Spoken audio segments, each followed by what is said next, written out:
Vous êtes à Saint-Louis, vous étiez tout de suite au niveau donc, de la brèche de Saint-Louis pour effectivement voir le redémarrage des travaux de balisage et de dragage.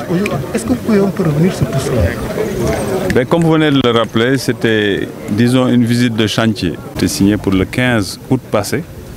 Et depuis lors, donc, l'entreprise est à pied d'œuvre. On a pu constater que donc, ce qui est le plus important, c'est que la drague principale est sur place et en train de faire son travail. Donc ce dragage a commencé déjà, ça fait quelques jours, et à la grande satisfaction et de l'entreprise et de ce que nous avons pu constater. Donc nous avons en tout cas un bon espoir par rapport à la dernière fois. C'est pourquoi je me demandais d'ailleurs si je devais encore parler à la presse ou attendre la fin des travaux. Ceci est un sujet en tout cas très important pour l'État. Voilà pourquoi ici au niveau local, c'est la première autorité administrative qui est en train de manager ce projet, autour d'elle toutes les équipes, à savoir donc le gouverneur de la région. La durée des travaux, c'est prévu pour quand? 5 mois et demi, donc logiquement l'entreprise termine, bouée installée fin janvier. Elle fera le maximum de toute façon par rapport à ce délai-là. Mais voilà ce qui est aujourd'hui dans le planning contractuel qu'elle est en train d'exécuter. Voilà, en résumé vraiment, nous étions allés voir mes services, donc le directeur général de l'ANAM qui suit pour le département qui est à la tête de ce projet, nous rencontre régulièrement, nous savions déjà ce qui est fait et c'est ce qu'on a pu constater sur le terrain, avec d'abord l'explication de l'entreprise donnée ici avant qu'on parte et le fait d'aller sur place voir donc, une drague adaptée, une drague suceuse, adaptée donc à l'environnement ici qui est en train de faire son travail. Mais justement, le budget s'élève à combien puisqu'on avait déclaré plus de 7 milliards d'abord pour ce drague. Aujourd'hui, le même montant est injecté, maintenu? Oui, il est légèrement supérieur par rapport à ce qui est en train d'être fait. Mais vous savez, c'est toujours donc des dossiers. C'est vrai que nous pouvons même considérer que le montant peut être inférieur. Parce que quand vous tenez compte des 7 milliards et quelques, il n'y avait pas la tolérance qui est généralement facturable. Cette tolérance était à peu près de 50 cm. Donc si c'était fait en plus, c'était facturé. Donc on pouvait aller beaucoup plus. Aujourd'hui, on est à 8,2 milliards avec une tolérance qui est déjà facturée, préfacturée de 35 cm. Et si nous allons jusqu'à 50, ce n'est pas facturé. Donc l'un dans l'autre, sachez que cette entreprise qui est en train d'exécuter ces travaux, au premier appel d'offres, était moins disante. Voilà pourquoi d'ailleurs nous avons beaucoup tenu à travailler avec elle, parce que ce que nous avait dit techniquement, c'est ce qui s'est révélé sur le terrain. Elle nous avait dit qu'elle était moins chère du point de vue prix, mais par contre, elle avait dit que ça ne pouvait pas se faire en 3 mois et demi. Ça a été, donc, il y a eu une insistance sur le dossier et c'est ce délai qu'il avait éliminé et non les prix. Donc aujourd'hui, je dirais que le temps lui donne raison et les réalités du terrain lui donnent raison. Donc nous avons espoir que par rapport à tout ce professionnalisme déployé, que nous allons avoir une meilleure satisfaction de ce qu'on est en train de faire. Justement, nous sommes dans un site très compliqué. Aujourd'hui, quel est l'appel que vous lancez aux pêcheurs de la langue de Barbarie, puisque les travaux vont durer 5 mois? Vous avez vu que ces pêcheurs sont impliqués autour du gouverneur et de toute l'équipe de l'entreprise. Ils participent même aujourd'hui à la surveillance et à l'information des acteurs. Aujourd'hui, un passage leur est en tout cas organisé avec une sorte de checkpoint qui est là pour indiquer chaque fois là où ils passent. Donc le passage des pêcheurs est assuré en toute sécurité, si tant est qu'ils respectent justement les consignes données. Et c'est là où j'en appelle aux acteurs. Parce que ce qu'on est en train de faire, c'est leur demande pressante. L'État a voulu y mettre quand même plus de 8 milliards, ça veut dire que l'État y tient. Vous savez, vraiment, c'est avec l'appui du président de la République. Quand je lançais ces travaux, je ne l'avais même pas dans mon budget. Mais le président a eu vraiment un appui conséquent pour que ceci puisse se faire après toutes ces années d'attente. Je vous rappelle quand même que nous rentrons dans la 18e année depuis que ce phénomène est advenu. Donc il était largement temps qu'une solution soit apportée. Juste une question. Monsieur le ministre, aujourd'hui, les communautés de pêcheurs se posent une question, c'est-à-dire pourquoi le sable qui est extrait au niveau de la brèche est déversé dans l'océan Atlantique, or que ces populations pensent que éjecté en bordure de mer, ce sable aurait mieux servi peut-être. Vous savez, ça c'est scientifique. Ce qui est en train d'être fait est scientifique. La zone de clapage a été étudiée, ce n'est pas fait n'importe comment. Prendre du sable et le remettre en bordure, vous pouvez créer d'autres problèmes. Aujourd'hui, vous savez que ça c'est très dynamique. Les techniciens pourront mieux vous en parler. Mais ce sable, nous avions même voulu l'utiliser par rapport à ce qui est en train d'être fait en mer pour les blocs pétroliers qui se font en mer. Mais c'est de la science. C'est-à-dire que tout ce qu'on fait en mer peut avoir des répercussions qui souvent ne sont pas les plus heureuses. Donc sachez que ce n'est pas une zone choisie comme ça, là où la zone de clapage. Donc les techniciens font ça en connaissance de cause. Je ne suis pas technicien de la question. Monsieur le ministre, donc, dernièrement, les pêcheurs de Saint-Louis étaient donc montés au créneau par rapport aux bateaux de pêche qui heurtaient souvent les pêcheurs sénégalais, surtout saint-louisiens. Aujourd'hui, qu'est-ce que vous comptez faire par rapport à cela pour protéger un peu les pêcheurs? Pas ce que nous comptons faire aujourd'hui, nous le faisons continuellement. C'est ça la question. Et apparemment, c'est récurrent. Oui, c'est récurrent parce que justement, mes parents, parce qu'ils sont de plus en plus performants, ils ont de plus en plus d'outils. Et le besoin aussi est là, qui fait qu'ils vont de plus en plus loin. Donc le conflit en mer, il arrive souvent. Mais eux, ils savent que nos mers, nous les surveillons quand un bateau, et c'est arrivé. Vous demandez aux gens de Fass-Boye, demandez aux gens de Lompoul. Quand nous saisissons un bateau qui est responsable de ce genre de choses, il est sévèrement puni et lourdement, en tout cas au niveau financier. Nos mers, vous savez, les gens ignorent cela, mais elles sont très surveillées. Maintenant, les phénomènes en mer, ce n'est pas la version donnée comme ça. Voilà, c'est du contradictoire. On est obligé d'aller au fond des choses. Parce que vous ne pouvez pas, par exemple, vous lever, dire un bateau, il paye 50 millions, 100 millions, 500 millions, sans pouvoir asseoir correctement ces accusations-là. Les gens se défendent.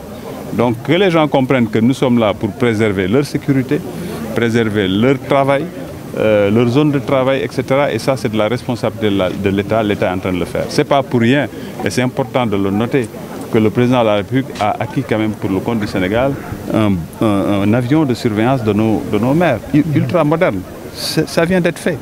Ce n'est pas pour rien que mon département aujourd'hui a eu la possibilité d'investir 5,6 milliards pour rénover 5 navettes de surveillance qui étaient là, qui ne fonctionnent pas. Donc il y a énormément d'efforts qui sont en train d'être faits. Nos mers seront de plus en plus, en tout cas, surveillées. Et ce genre de phénomène, nous les combattrons autant que possible. Et nous demandons la participation de nos acteurs. Vous savez, nos acteurs aujourd'hui, tout ce qui se passe en mer, souvent, ils ne passent même plus par les services. Ils me balancent les vidéos directement. Donc je suis au courant et tout de suite on réagit. Donc la mer, elle est comme ça, elle est dynamique, ça va, ça vient. Les bateaux, c'est des acteurs de la mer, il faut l'impliquer. La flotte sénégalaise, elle est en train de se diminuer, c'est ça la vérité. C'est ça que je veux que les gens notent. Elle est en train de se diminuer autant que possible, mais c'est une partie industrielle importante. L'année qui vient de s'écouler, tous les débarquements du Sénégal, mais les 82% sont réalisés par nos pêcheurs artisans. 83%. La flotte industrielle, ce n'est que 17% au Sénégal. Donc il faut que les gens ramènent les choses à leur place. Maintenant, vous savez, il faut toujours trouver une explication à quelque chose. Bon, moi, en tout cas, nous sommes de leur côté. L'administration est de leur côté pour les préserver parce que c'est notre population et c'est une activité importante pour l'économie sénégalaise, pour l'équilibre alimentaire au Sénégal, etc. Si wolof monsieur le ministre yaa ngi sonn dem ci bël bi ngir xool liggéey bi nga xam ne door nañ ko mu di dragage bi. de chantier. Parce que li fi xew yëpp yàlla xam na ni gouverneur bi nga xam ne ci njëlbeen la ñu créé benn comité je crois. boo xam ne moo ko jiite boo xam ne autour du gouverneur de la région acteur mbir mi yëpp ñu ngi ci biir. boo xam ne quasiment c'est chaque semaine il y a un suivi rapproché qui est fait. Donc li fi xew ci ay rapport xam nañ ko anam bi nga xam ne moo ñu teewal ci mbir mi dañuy informer continuellement mais tey ndegam liggéey bi tàmbale na depuis le 15 août. Donc ci ay d'abord li ñuy wax ay sondage bathymétrique avant travaux. loolu ñoom tàmbale nañ ko depuis waaye dragage bi ci boppam tàmbale na depuis le 9 bi passé.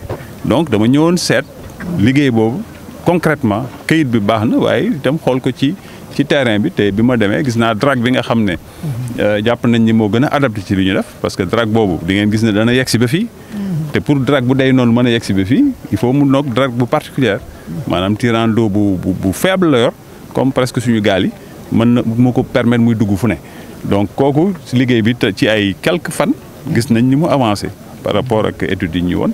Donc loolu dañ ciy am mbégte di ci remercier équipe bi liggéey entreprise bi liggéey loolu parce que gis nañ ni xarañte ak professionnel équipement bi ñu waxoon mu ngi fi am na bu des mais boobu parce que soxlooguñ ko mu ngi ñëw jàpp nañ ni daal fii ak janvier nga xam ne loolu mooy contractuel liggéey bi dana yemb maanaam dragage bi balisage bi donc muy guddi ak bëccëg nit ñi di mën a xam bu baax fi ñuy jaar de façon claire et nette donc di remercier bu baax services yi fi ne autour du gouverneur de la marine nationale ak vraiment tous les services déconcentrés yi fi ne ci jàppale bi ñuy jàppale di remercier les mairies muy mairie bu Diobène Gandiol ak mairie bu Saint-Louis sama collègue Mansour Faye dafa jàpp moo tax nekku fi waaye jàpp leen ni yéen waa Ndar lii moom man dafa ma cee lakkal moom da koo yitteel lool.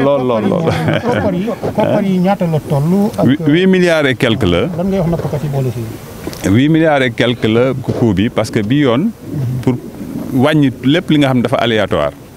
dragage toujours day am li ñuy wax benn tolérance xam nga boo les affaires du linéaire yenn saa yi nga boo nee par exemple fii 3 mètres et demi lañ bëgg mais yenn saa yi mu dem 4 mètres du dëgg loolu nag kii dragué di def liggéey bi généralement ci contrat par exemple bii nga xam ne dama ko dakkal 7 milliards la woon et quelque waaye lu ñu dragué woon en plus dañ koy fay te souvent loolu mën na la yóbbu ci ay yoo xam ne maîtrisé wu waaye bii yoon bi ñu ko étudier bu baax dañu ne ba 35 centimètres nga xam ne bokk na ci bu fi entreprise obligé woon def ko mu yokk ci duñ ko fay bu demee ba 50 duñ ko fay mais 35 yi du moins maa ngi jégalu la ñuy fay bu yokkoo kon loolu ñun xam nañ ci ay kii lu baax la ba pare kii liggéey bi nii actuellement ci appel d'offre bi nga xam ne dama ko dakkal bu dee ci wàllu njëg moo gënoon néewle waaye délai bi mu proposé woon moo ko éliminé ci appel d'offre bi waaw appel d'offre bi nag Sénégal dañuy wax rek mais dafa xaw a strict li ñuy am fii di ko jànkonteel tubaab yi nanguñu mu am seen réew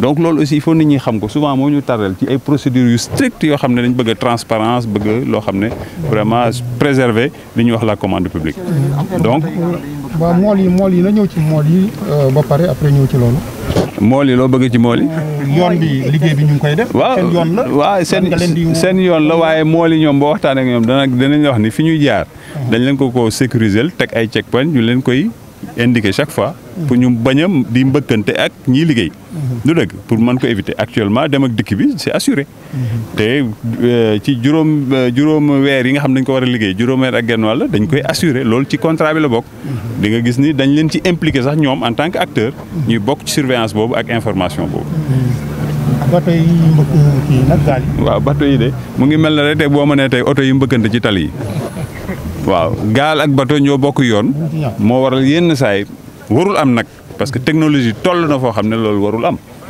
parce que bateau bu dee beneen bateau la bu balaa mu yegg si am na lu koy indiqué malheureusement gaal yi souvent loolu amul du dëgg mais jàppale ni daal état bi mu ngi def kéemtalaay kàttanam ci wàllu woowu ci wàllu moyen ñu ngi investir loo xam ne jàpp nañu Sénégal mosu ko def ci surveillance d'abord suñu zone maritime jàppale ni zone maritime moo ëpp est-ce que xam ngeen ni moo ëpp réew mi ci wàllu dayo wàllu surface du lu tuuti moo waral président ñun force armée française moo ñu daan jàppale ci wàllu waaye président jënd na benn avion bu bees tax ak toutes les technologies yi ci ne pour justement participation boobu fi mu ne nii signé nañ marché bi 5 milliards 600 pour réhabiliter 6 navettes yoo xam ne ay navettes même armée yoo xam ne danañ ñëw yokkuwaat encore ci biir surveillance bi waxuma la léegi li ci des yëpp yoo xam ne ñu ngi koy liggéey ak ci wàllu defaraat kay mais itam am na yeneen ñuy xalaat yoo xam ne jotagul ñu koy wax. non monsieur le ministre pourquoi suufu drague bi indiwuñu ko fii ci jox ko communauté yi.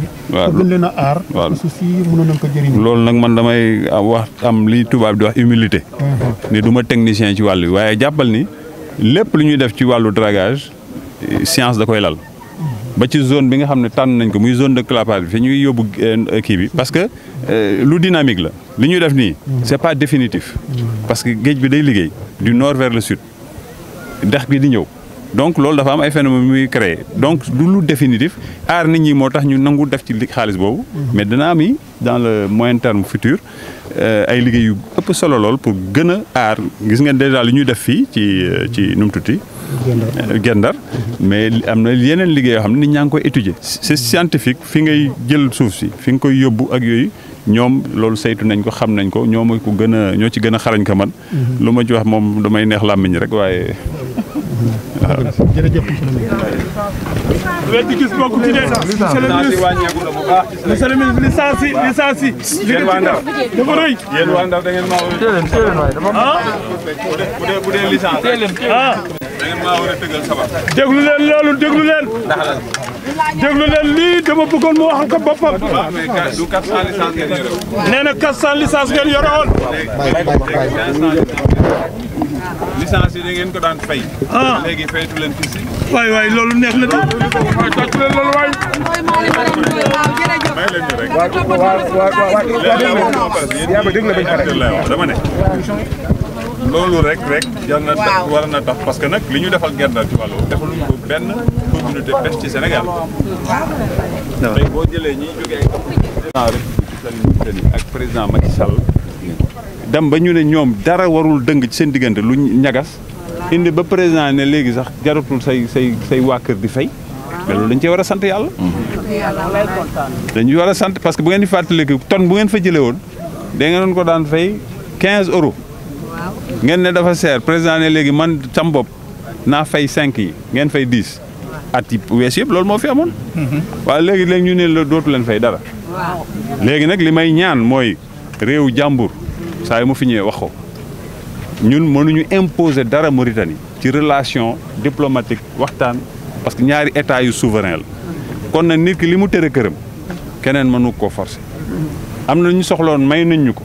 am na leneen loo xam ne amuñu ko li ñu amagul dañ koy respecté ba keroog ñuy waxtaan ba jot ci xam naa di ngeen ma ay waxi gaalu fele-fele yi di ngeen ma yooyu yëpp xam nañ ko du dëgg gaal yi ñuy jàpp gouverneur a ngi nii gaal yi ñuy jàpp gouverneur a ngi nii mais nag damay wax xam nga leen ñëwoon naa fi am ñu may xarab man leen man bëgguma nekk ca lañ may dénk pêche may négocier ay pénalité ak machin maanaam kuy tooñ da ngeen ñuy dimbali saa ñu jàkkaarloog suñuy nawle ñu am taxawaay bi nga xam ne taxawaay boobu la bépp responsable sénégalais waral jël na engagement boobu lundi ci moom laay xëy incha allah pour vérifier est-ce que jox na day jox rek instruction directeur pêche maritime am pour ñu fësal ko